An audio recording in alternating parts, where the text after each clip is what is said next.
the Holy Lance. A weapon also called the Spear of Destiny. The spear that is believed to have pierced Christ's side at his crucifixion. Let's go back to the origins, to the fateful day of his death. He is to undergo an ordeal which prevails at the hands of the Romans. It's the crucifixion. Crucifixion, an extreme torture that was always fatal. So why the need for a spear? What evidence do we have of a spear was used against Christ? And do we know who used it? As incredible as it may seem, the Holy Lance has become sacred. This spear is now a major relic. Why has this instrument of death evolved into one of the most important relics in Christendom?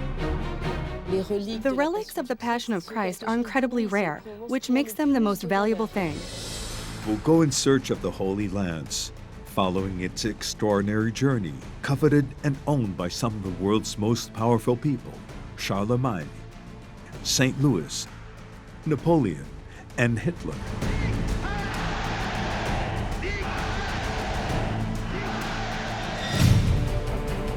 We will travel to Vienna, Jerusalem, Paris, and the Vatican.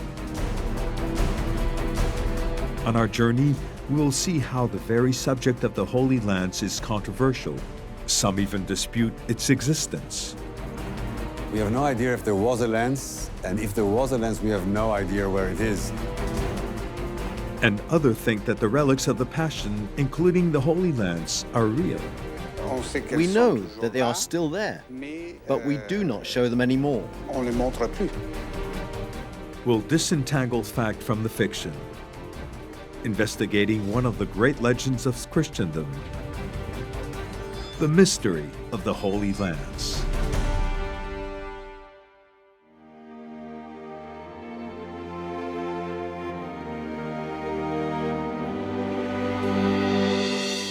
The story of the Holy Lance began over 2,000 years ago. Jesus of Nazareth died on the cross. According to the Gospels, a Roman soldier grabbed his spear and pierced Christ's side. His weapon, later called the Lance of Destiny, became a vital relic of the Passion, sacred, because it came into direct contact with Christ. Ancient texts and even songs evoke the Holy Lance throughout the centuries. It is said to have passed into the hands of famous historical people. But what is it? Poitiers in 733. Charles Martel is said to own it when he crushed the Muslim army. At the beginning of the 9th century, the lance passed into the hands of Charlemagne.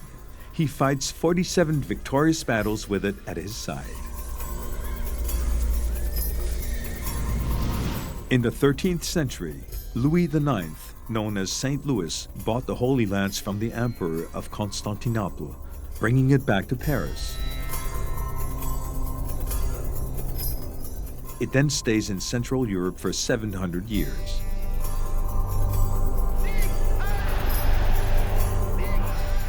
(1938), as the Second World War approached, Adolf Hitler seized it, taking it to Nuremberg. The treasure of the Austrian Empire is part of the large-scale looting of European art. After the war, the Lance of Destiny is found in a vault hidden by Hitler. In 1946, the American government returned it to the Austrians. Today, the lance is thought to be in Vienna.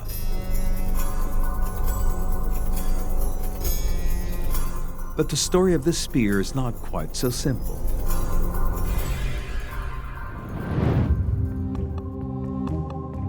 Why was this relic so desired? The object has a power as such, and firstly, gives its possessor an aura, and secondly, a significant spiritual and temporal power. A symbol of power and righteousness, it's easy to understand why the Holy Lance was the object of desires.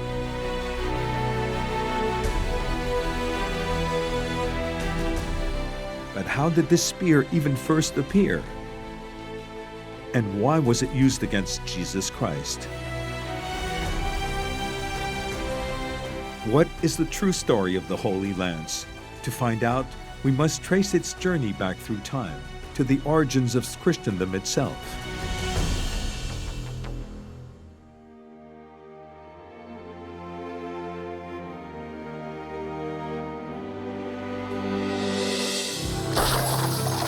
For the Roman authorities, Jesus was a troublemaker.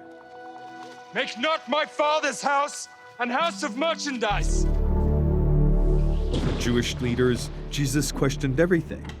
The situation was no longer tolerable. Caiaphas, the high priest of Jerusalem, had him arrested.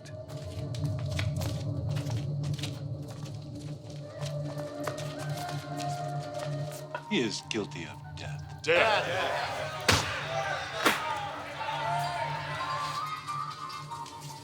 They decided to deliver Jesus to the Romans. As his crucifixion nears, so does the appearance of the Holy Lance. But when was the Christ's passion? The era of Christ corresponds to the reign of Emperor Tiberius. The crucifixion dates to about the year 30, and while it is not totally certain, to the time when Pontius Pilate was governor of Judea. According to the Gospels, Pontius Pilate was forced to condemn Jesus under pressure from the Jewish authorities and the crowd. What shall I do then with Jesus, who shall be released? Crucify him. The sentence was crucifixion. He is to undergo an ordeal at the hands of the Romans. It's the crucifixion. That is to say, they attach the torture victim to some wood, then leave him there to suffer, sometimes for several days at the entrance of the city, so that all the enemies of the empire can see what awaits them, should they have the misfortune to revolt against the Romans. Jesus had to carry his own cross to a hill outside Jerusalem, a place called Golgotha, the place of the skull. In the four canonical Gospels attributed to Matthew, Mark, Luke, and John, one can read the story of the crucifixion. But only in the Gospel of John does the Holy Lance take center stage. One of the soldiers thrusts a spear into his side, and immediately blood and water spouts out.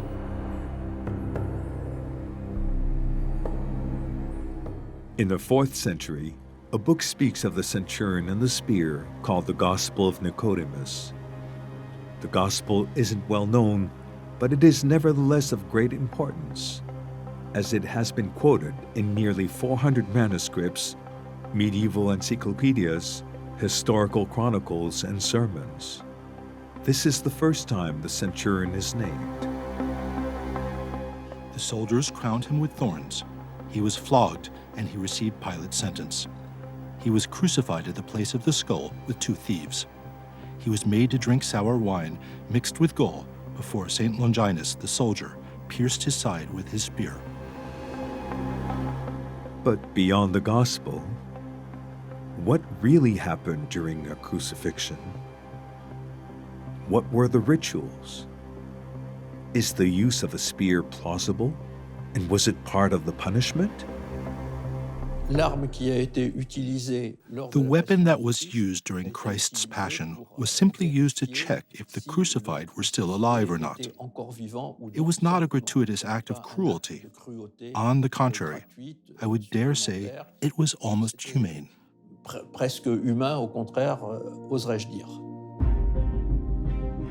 Where Christ was concerned, this gesture was useless because he was already dead. But there is also a medical explanation. It does involve also the rise in liquids in the chest area, so that piercing or the alleged piercing may have been there to release this pressure in the chest. This would make explain the description in the Gospel. One of the soldiers thrusts a spear into his side, and immediately blood and water spouts out. Crucifixion, a cruel torture from the beginning of our era. During the Passion, Jesus Christ endured this torment without suffering all the violations reserved for the crucified. Nevertheless, his side was pierced by a lance, in vain, as Christ was already dead. This spear then became a holy relic. Longinus the soldier held it, and that day his destiny changed.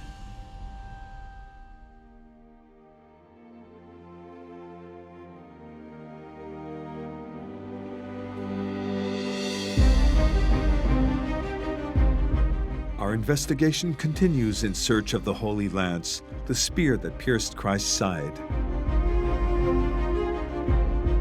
Longinus was the soldier who held it in his hands that day. The word lance, used in Greek, well, it's lonke. And so suddenly we say, look, the name given to this soldier is a name that derives from the word lance. And in the Christian tradition, that's probably where his name comes from. So we'll all call him Longinus.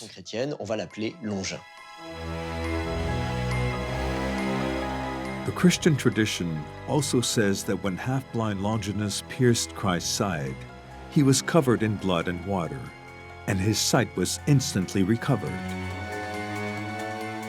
But could a Roman soldier have been half-blind?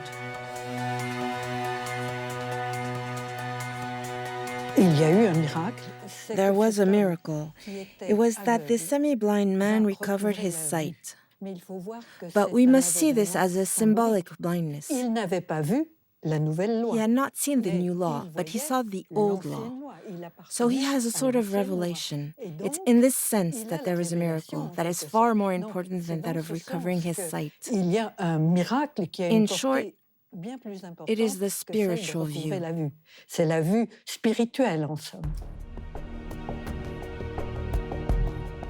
After the crucifixion, Longinus' mission was to protect the body of Christ, allowing no one to touch it.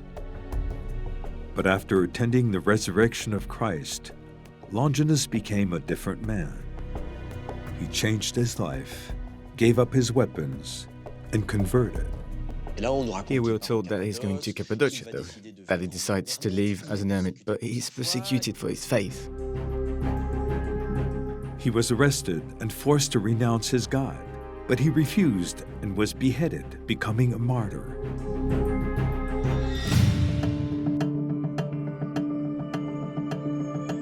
The story of Longinus has been told throughout the ages.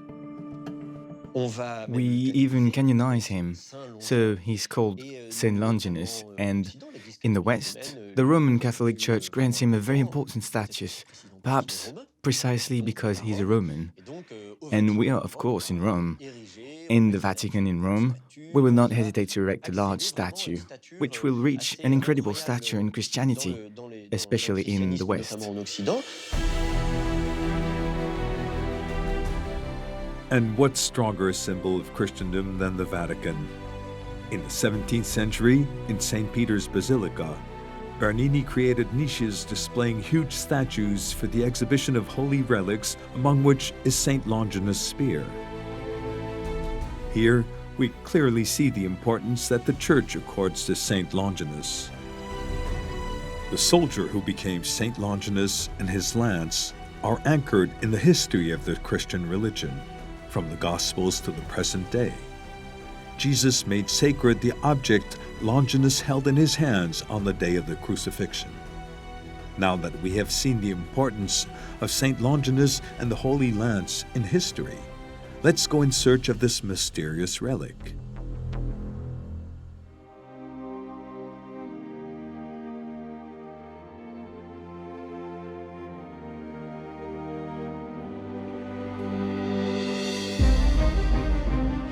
What has become of the spear of the illustrious Longin? Where is it today? Our quest brings us to Austria. This is where the Holy Lance is believed to be. The Museum of Art History in Vienna.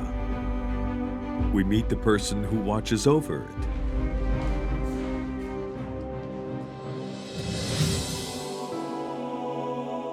This is the Holy Lance of Vienna. It is part of the imperial jewels of the Holy Roman Empire.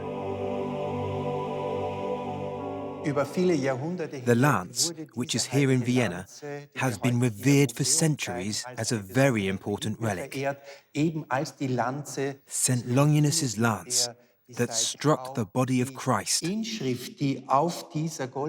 This is confirmed on the gold sleeve here on the spear, which bears the inscription Lancia Domini. It is the lance of Christ. This spear has traveled an incredibly long way to reach us. In 1946, the Holy Lance was returned to the Austrians by the Monument Men.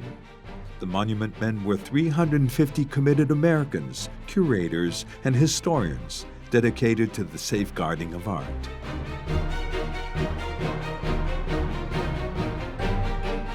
They discovered imperial jewels in August 1945 in a maze of underground galleries north of Nuremberg, hidden there by Adolf Hitler.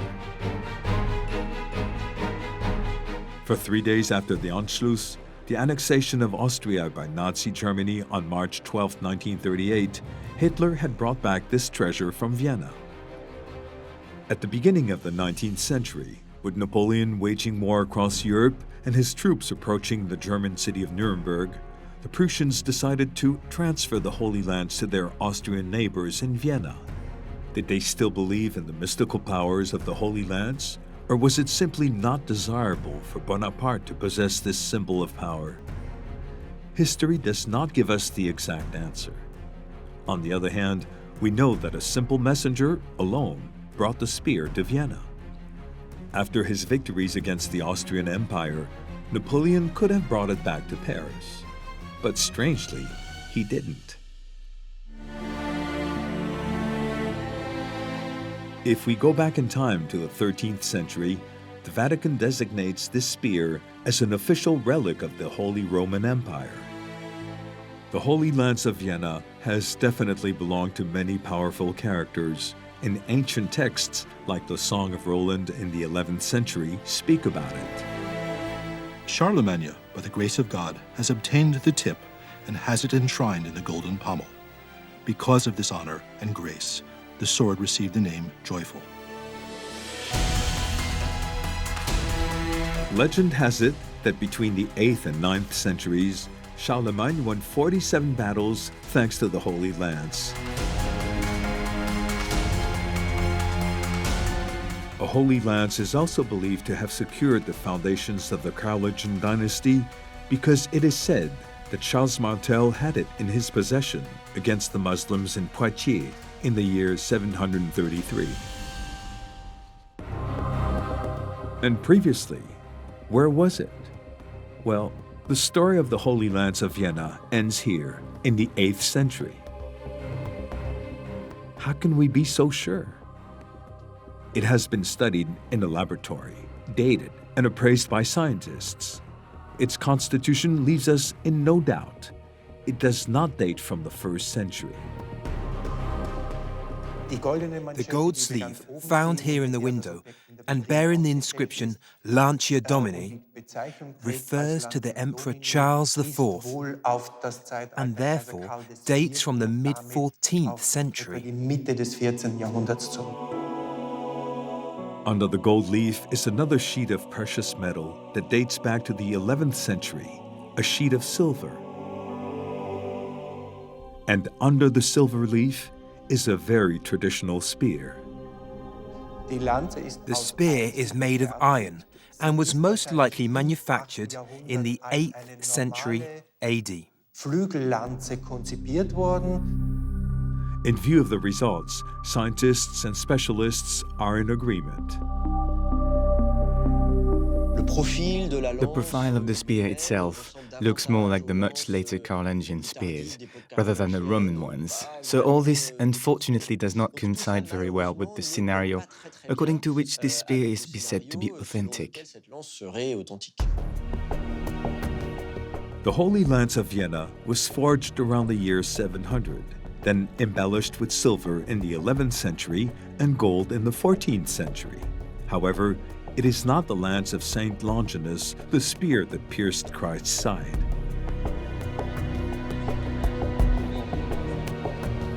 To trace the true Holy Lance, our investigation continues.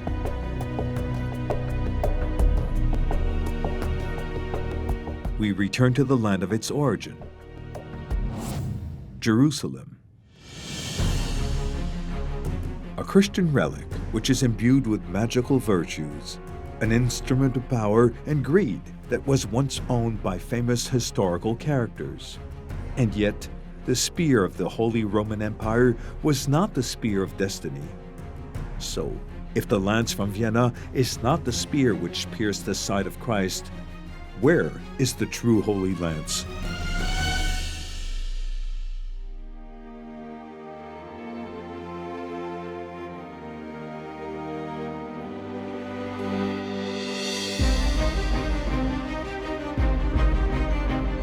To find the Holy Lance, we head to Jerusalem, to Mount Golgotha, the place of the skull. This is where Jesus is believed to have been crucified and where the spear of destiny was used.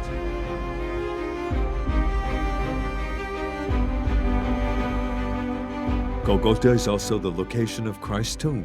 It is protected by the Church of the Holy Sepulchre. In the first centuries after Christ's death, Golgotha became a sacred place of pilgrimage.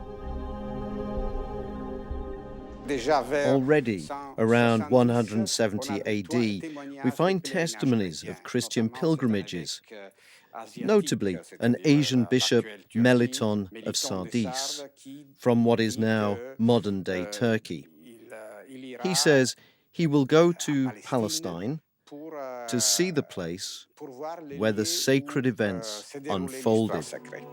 But it wasn't until long after the crucifixion that pilgrims sought out the places of the Passion and relics like the Holy Lance.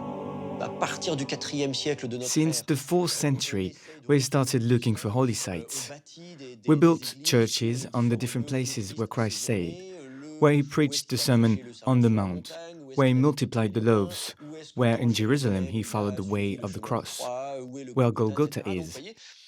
It is in the 4th century that we began to formalize Christianity. With Constantine, the Holy Land, Jerusalem, becomes a place of Christian remembrance. Helene, the mother of the Roman Emperor Constantine and great supporter of Christianity, is said to have organized the first restoration of the holy sites by visiting them between 326 and 328 AD.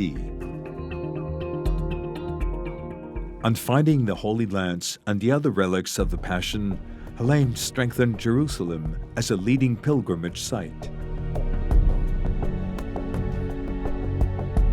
But in 614 AD, the lance leaves Jerusalem because, like the other relics of the Passion, it needed to be protected. We learn that it goes to Constantinople because Jerusalem is taken at that time by the Persians.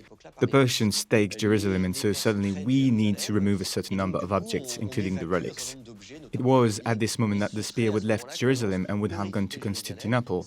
Constantinople at that time bears this name because it is Constantine, the Emperor Constantine, who converted to Christianity in the 4th century. So, the city of Constantinople was at the time a sort of world capital of Christianity. That's where the spear stays for several centuries. The Holy Lance is brought to Constantinople, known today as Istanbul, where it will stay for 600 years.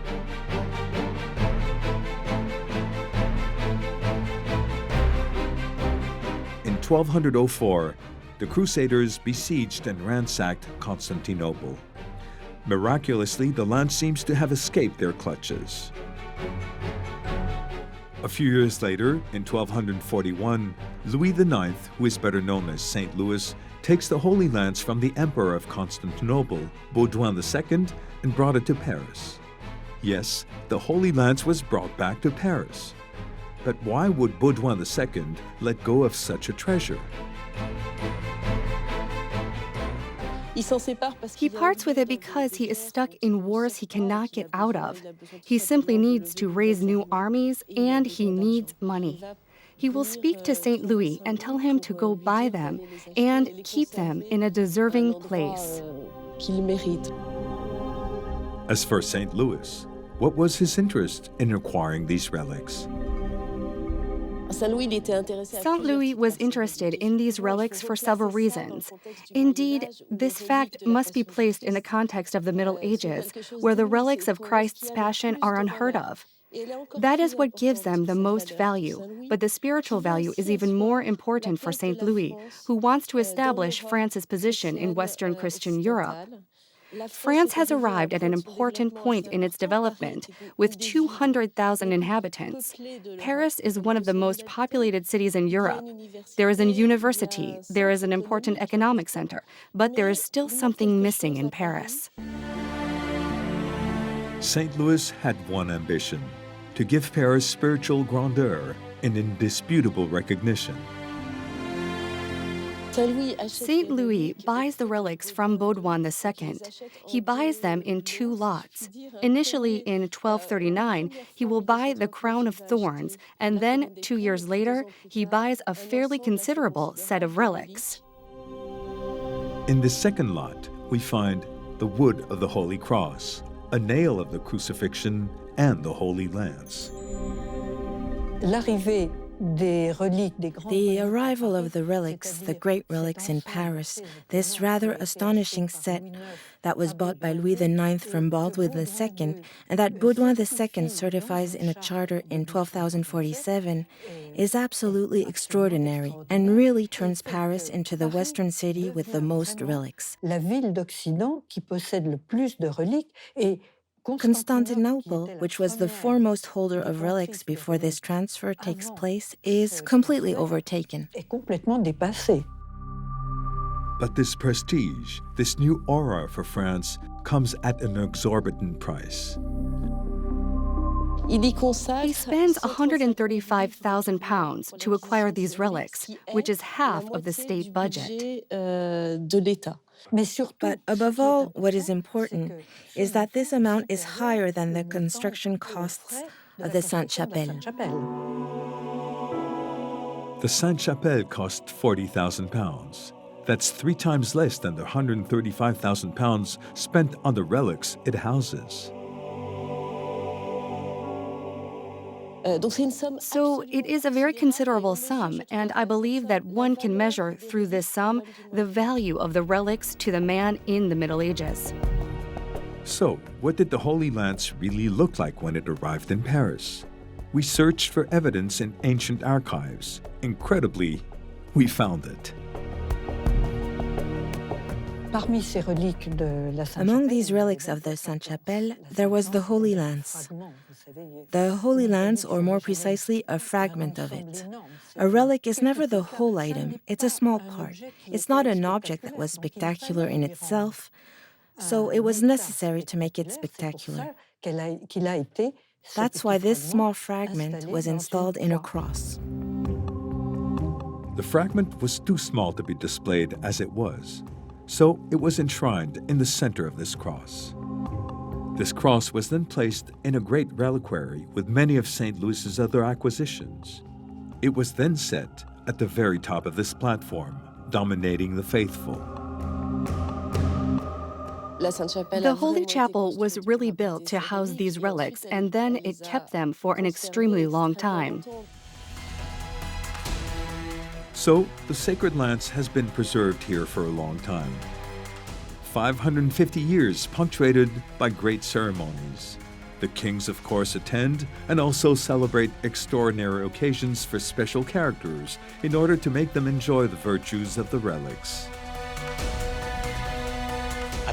The lance stayed in Paris until the French Revolution, where it was taken with other relics to the National Library. Unfortunately, during this period, it was lost without a trace. We also lose all trace of the lance of Jerusalem.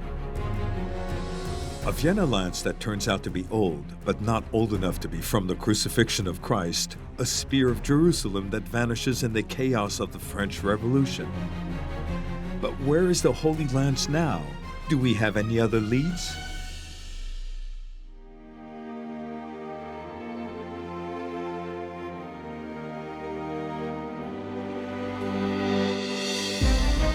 The Spear of Destiny is no longer in Jerusalem, has disappeared from Paris, and the Spear of Vienna does not date from the 1st century. We still have some ways of finding the Holy Lance, which is said to have pierced the flank of Jesus Christ, because we know several others, like ones in Krakow, Poland, Etchmiadzin in Armenia, and even lances in Izmir and Antioch in Turkey. If we inquire, we realize that there are spears in Armenia and in Poland. It seems that everyone everywhere wants to stake a claim saying, I own the spear. Even today, there are several places in the world in which holy spears are preserved. They are numerous, but among the most notable is a spear in Krakow, Poland.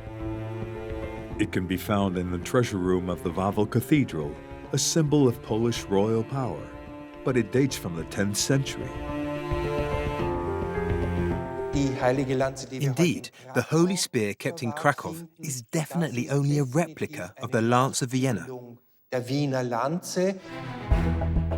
In Armenia, the Holy Lance of Etchmiadzin is still displayed in this country's religious capital in a wing of the cathedral.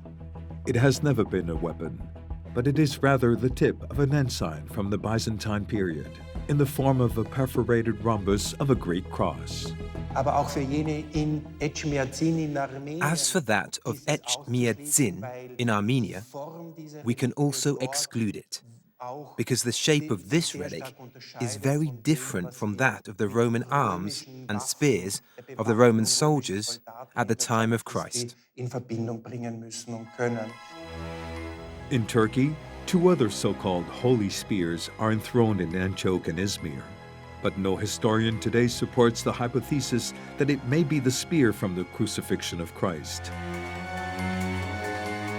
If none of these is the true spear of destiny, where do all these spears come from?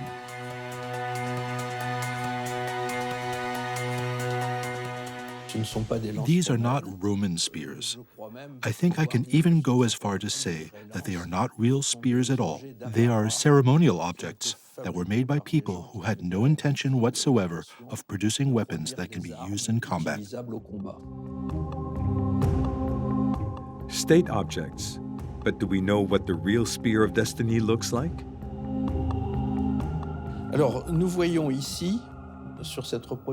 Here, in this reproduction, we see a horseman holding a spear, which is probably the weapon that Longinus, the soldier who was at the foot of Christ's cross, probably had.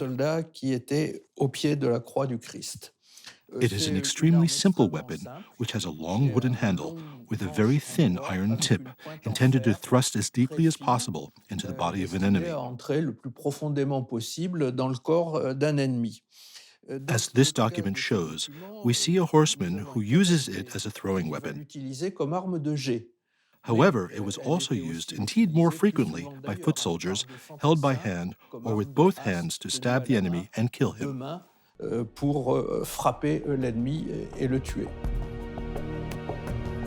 In conclusion, the lances of Armenia, Turkey, or Poland aren't genuine. The real Holy Lance is not among them.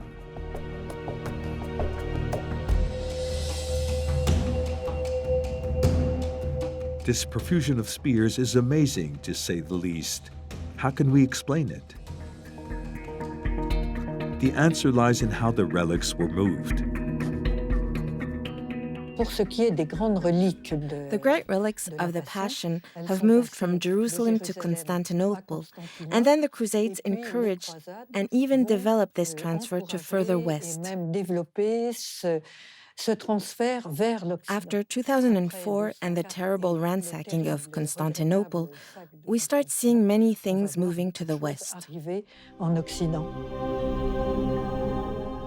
As the relics are of increasing importance in the religious world and among believers, everyone wants to possess or worship a relic.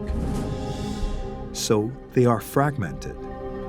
Everyone wanted a relic, so we dismembered the holy bodies. Pieces of the wood of the cross, there are several of them, pieces of different materials, which make up the relics. There can also be several of these. So there are fewer spears than pieces of the cross of Christ or pieces of shins. So we obviously have a lot fewer relics from that point of view.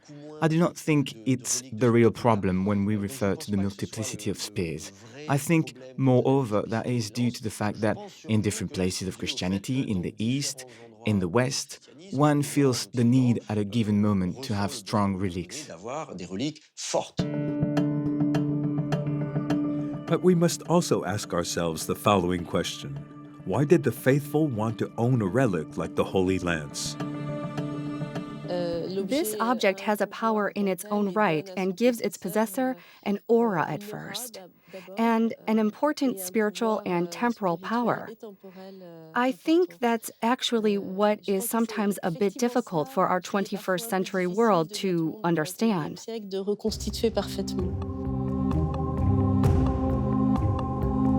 The need for relics was such that it was impossible to cope with the growing demand. So people had to find ways of multiplying them. Since we did not have enough relics, in the end we had to create them. For instance, placing a small rag, a small piece of material, on the end of a stick, a rod, which one touches against the relic and in turn becomes a contact relic, which we can put in a reliquary. A contact relic has pretty much the same meaning as an authentic relic. In the Middle Ages, mentalities were very different from those of today. It was possible to convey the power and the meaning of a relic. An object became holy merely by coming into contact with a real relic. Because it was possible to transmit this power, our Holy Lance of Vienna alone would have allowed the creation of 15 other lances. At the time, this was not a problem. Once the contact had been made, all these lances were considered in turn to be authentic. The most intense period for trading relics was the Middle Ages. During this period, theft was not uncommon. The relics are the subject not only of a trade but even of theft. And this thieving was allowed because it was the proper thing to do. The theft of relics was no problem. On the contrary, an object stolen from an official place such as a church somehow certified its authenticity. But there was a fine line between theft and trafficking fakes, a line which at the time was blatantly crossed. Everyone knows quite well that we have 4 little fingers of one saint, 5 skulls of another, so there are a number of these relics that are obviously fake. We talked about the problem of relic trafficking, saying nonetheless that at one time there were a lot of relics circulating, so we trade them, we sell them, and we can also ask ourselves if the lens was not a victim of this trade. Of course, the traffic was motivated by the power conferred by the relics, their spiritual power, but the market value of the object cannot be excluded. One of the reasons we kept all this was the quality of reliquary work. All these relics were in reliquaries. These reliquaries were made of precious materials, precious stones, precious metals, a treasure. It was also a cash reserve. And a relic placed in a public place generated regular income. There are purely material reasons. Indeed, when you have relics, you have a place of pilgrimage. That is to say, you attract people. People who come, people who spend money. But what did the church say? It seems that all this was happening literally with its blessing. But some people did try to stop these practices. Around the 4th century, St. Augustine was reproaching this trade with vagrant monks and the debates were lively in the Middle Ages. This was the subject of much debate, especially Guibert de Nogent in the 12th century. The debate was centered on the fact that we had to be sure of the reality, the veracity of these relics. The Vienna lance in the 8th century was named the Lance of Saint Maurice by the first Carolingians. Saint Maurice, a fighter of the faith from the end of the 3rd century, who would have had in his hands the Lance of Christ. Among the holy warriors, we have a major role for all Western kingdoms. You will have Saint Georges and Saint Maurice, and the Holy Lance of Saint Maurice was carried like a standard in front of the emperor's procession. The people of the Middle Ages allowed the Lance of Vienna to change its name. The Lance of Vienna was, for everyone, the Lance of Saint Maurice. But, covered with a gold sleeve in the 14th century, it was renamed the Lance of Christ. People at that time had no scruples and did not see where the problem of turning the Lance of Saint Maurice into Saint Longinus' lance was. To understand the mind and mentality in these days, we did not question its authenticity. No, it was real. It was. Of course it was. The real problem with St. Longinus' lance and relics in general is not so much whether they are genuine because, unfortunately quite often today, thanks to modern scientific methods, we carry out tests. Most of the time we realize that in most cases they are not authentic or we cannot prove that they are. So finally, we can never use them as proof. We have understood that thought processes in the Middle Ages were very different from ours today. In the 21st century, we see things very differently. But does the spear of destiny still exist? To find out, we need to continue our investigations.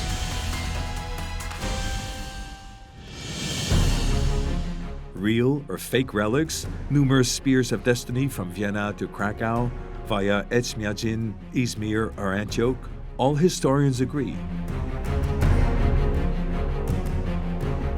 Even if these objects are respected and even worshipped, the lance of Saint Longinus, the spear that pierced the side of Jesus Christ, is not among them.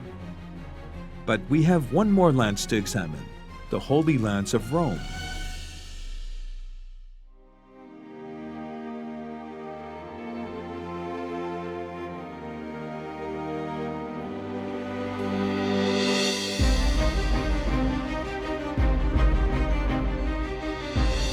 We are nearing the end of our journey in search of the Holy Lance. We saw that the lances of Antioch, Izmir, Etchmiadzin, and Krakow were not genuine. We surveyed Jerusalem, Vienna, and Paris, where its trace was lost. And so, we arrive here in Rome. Because a Holy Lance has been here since the 15th century. But how did it get here? Relics of the Passion leave Jerusalem in the 7th century. And that would be the time when the lance left Jerusalem and went to Constantinople. In the 13th century, St. Louis paid the Emperor of Constantinople for the Holy Lance. He gives £135,000 for the acquisition of these relics, which is half of the state budget. But surprisingly, in the 14th century, the Holy Lance is still said to be in Constantinople. How is this possible? In the 14th century, for example, some observers say, I saw the lance both in Paris and Constantinople. So there are solutions to try to explain the fact that there are several lances in different places. One solution was to say, in fact, that it's the same spear, but that these are pieces of the spear. I find it interesting because precisely the word used in the Gospel to designate the word lance is a word that can simply designate the tip of the spear. So we can all imagine that we would have in one particular place a piece of the spear, and in another place a different piece of the spear. In fact, it's the same spear, but it's just two pieces of the same spear. Indeed, this hypothesis is confirmed by a number of historians.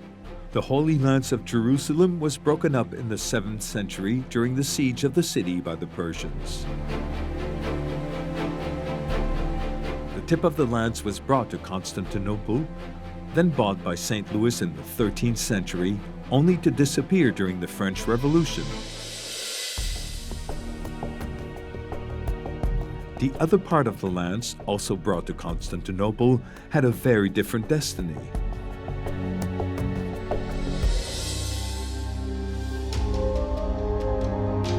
(1453) is a pivotal date in the history of Constantinople. The Turks will conquer Constantinople. They seize the relics, including the lance. The Sultan of Constantinople dies in 1481, and his two sons, Bajazet and Zizim, quarrel over power. Bajazet prevails over Zizim, who goes into exile. Zizim eventually falls into the hands of the French, and still today, we have found traces in the Creuse region. His stay is still materialized by the presence of the Zizim Tower, which is located in Bourganeuf. The fact that Zizim is held in France is a rather good deal for his brother Bajazet, the master of Constantinople. Bajazet is quite happy with the deal. In this geopolitics that is established, he pays a pension so that his brother does not return to intervene in the Ottoman Empire again. As long as Zizim is kept away from Constantinople, there is little risk of a war between the two brothers. But an unforeseen event will change the game and have a major influence on the destiny of the Holy Lance.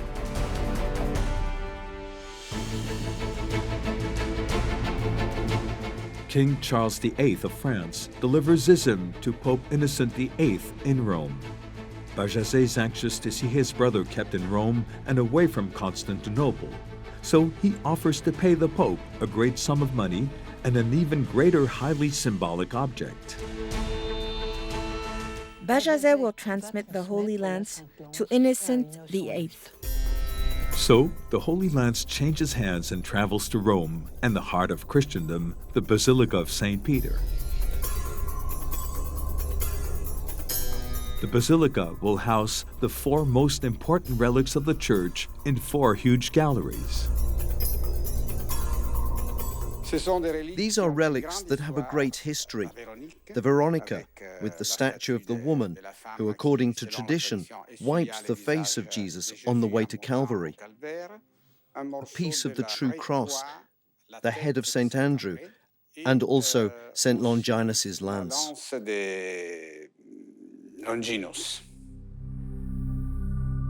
In the 18th century, it is said that Pope Benedict XIV even commented on this drawing with the 2 pieces of the Holy Lance, that of Paris and that of Rome, and confirmed that they corresponded perfectly. If we still had doubts about the importance of the Holy Lance for the Catholic Church, we find, still in the heart of the St. Peter's Basilica in Rome, this statue of Pope Innocent VIII, and in his hand, the Lance of Destiny. As for the fragment of the Holy Lance of Rome, where could it be today?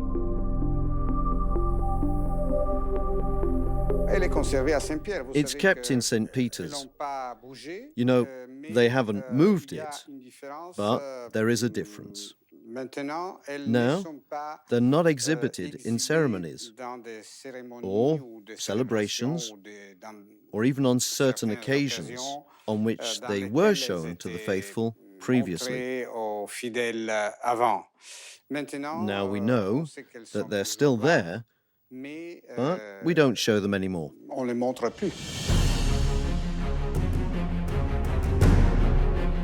The last Holy Lance could therefore be there in the archives of the Vatican, still temporarily out of reach. We hope that one day we will be able to observe it and finally lift the veil on one of the greatest mysteries of Christendom.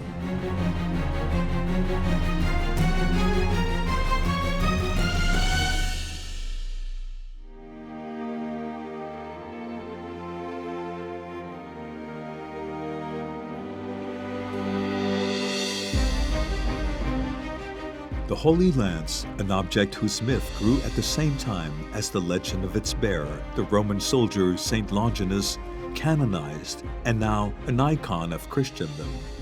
An object of covetousness, an object of power and recognition that has gone through history.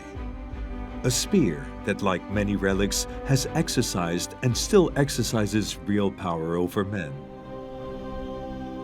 It is true that the relics supported the prayer and the faith of generations of believers.